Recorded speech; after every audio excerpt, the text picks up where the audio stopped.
Chapter 7. What Remains After Fire. Dawn came slowly, as though reluctant to reveal what the night had done. The smoke still hung low over the valley when the first pale light filtered through the canopy. Ash clung to damp earth. The charred remains of the burned hut smoldered in a collapsed heap near the northern edge of the clearing. The air carried the bitter scent of wet soot and iron. He had not slept. Few had.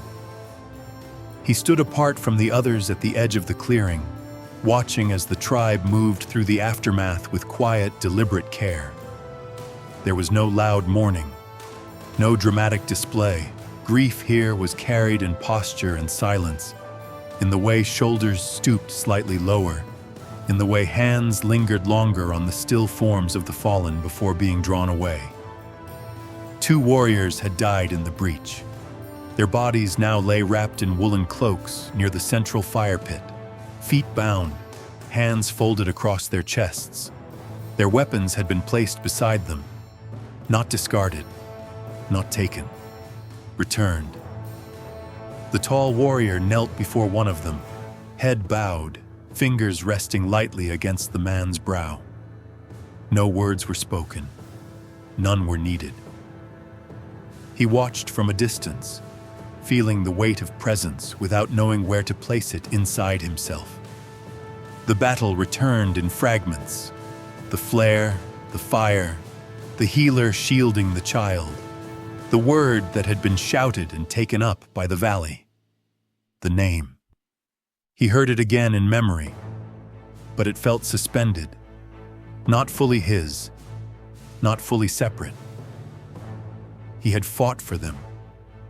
That much was undeniable, but fighting and belonging were not the same. The healer approached him quietly. Her movements were slower this morning, though her hands remained steady. She carried a clay bowl filled with dark liquid and crushed herbs. Without asking, she gestured for him to sit on a low stone near the edge of the clearing. He obeyed. She unwrapped the binding around his ribs first. The bruise from the shield strike had darkened into a deep violet bloom across his side. Yet even as she pressed carefully along the bone, her brow furrowed. The damage should have been worse. He had taken a direct impact.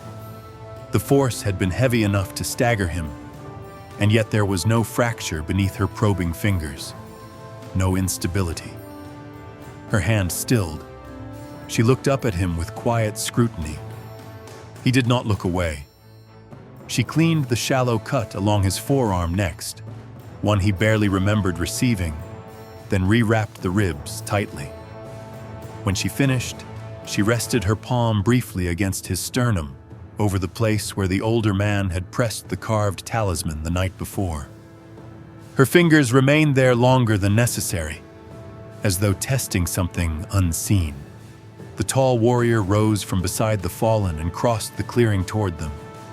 His expression held exhaustion, but beneath it was resolve. He spoke briefly with the healer before turning to him. There was no hostility in his gaze now, only expectation. The valley could not endure another breach like the last. That much was clear in the way warriors moved along the ridgelines this morning, reinforcing barriers, hauling heavier timber into position, sharpening spearheads with renewed focus. The armored force had retreated, but no one believed they had withdrawn. They were repositioning, calculating, waiting.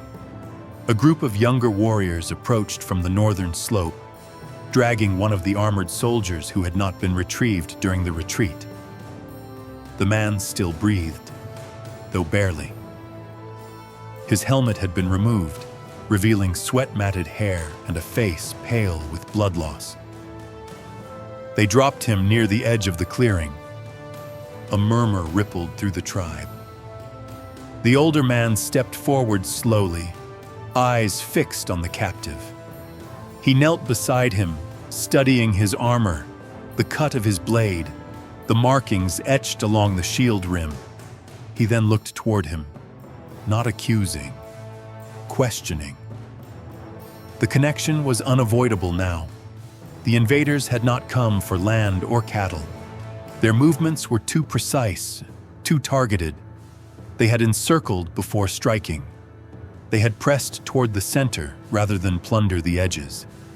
They had come for something, for someone. The captive stirred weakly.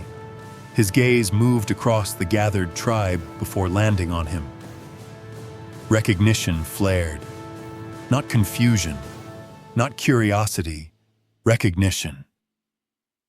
The soldier attempted to speak, but blood filled his mouth. The words were thick, broken, yet the tone carried urgency. He stepped forward instinctively. The older man did not stop him. He knelt beside the captive and leaned closer. The language was foreign to the tribe, harsh consonants, clipped structure. Yet something in its rhythm stirred the edges of his mind. The soldier forced the words through pain, repeating one phrase over and over. The sound struck somewhere deep. A tremor passed through his vision. For an instant, the valley dissolved. Stone walls rose around him, vast and imposing. Torches burned in iron brackets along corridors of carved marble. Voices echoed in structured command. He saw rows of armored men standing in rigid formation, saw banners bearing symbols he did not consciously understand, yet felt intimately bound to. He staggered backward. The vision vanished as quickly as it had come. The healer reached for him, steadying his shoulder. The captive exhaled sharply and went still. Silence fell over the clearing. He stood breathing hard, heart pounding not from exertion, but from the violent fracture inside his own mind. The language lingered like an afterimage. He could not translate it fully, yet its cadence pressed against recognition. The tall warrior studied him carefully. The older man rose, expression grave. The tribe had seen the reaction. They had seen the fracture. The healer stepped in front of him then, not shielding, but anchoring. She spoke quietly, firmly, placing her hand once more against his chest. The word was not spoken loudly this time. It did not need to be. Several nearby warriors repeated it under their breath. He closed his eyes. The memory fragments threatened to surge again. Stone, banners, formation, discipline, a world of order and conquest that felt both distant and terrifyingly close. Then he heard it.